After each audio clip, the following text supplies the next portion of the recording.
जब Ibn Ziyad पर पूरी तरह राज फाश हो गया और मालूम हो गया कि हानी बिन उर्वा ने मुस्लिम को पनाह दे रखी है, तो उसको हानी की फिक्र हुई।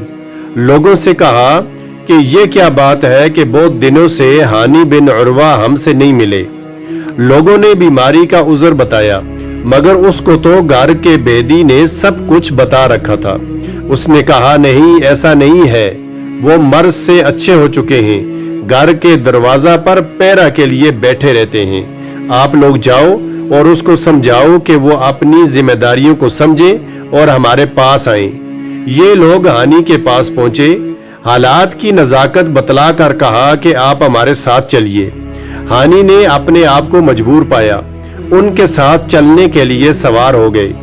जब कसरे अमारत के करीब पहुंचे तो उनको एहसास हुआ कि आज मेरे लिए खैर नहीं।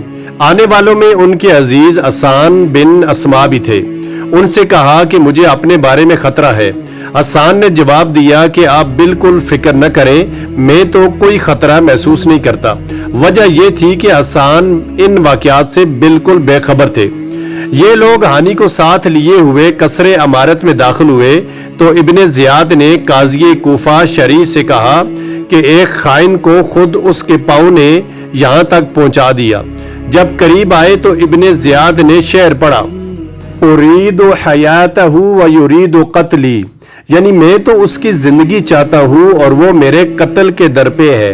हानी ने कहा, यह क्या बात है? इब्ने ज़ियाद ने कहा कि क्या आप ये जानते हैं कि हम उन साजिशों से बेखबर हैं जो अमीरुल मोमिनीन के खिलाफ आपके घर में हो रही हैं।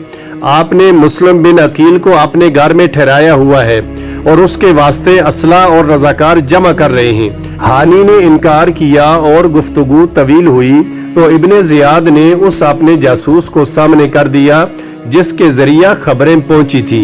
यह माजरा देखकर एक दफा तो हानी शशदर रह गए, मगर फिर जरा संभल कर बोले,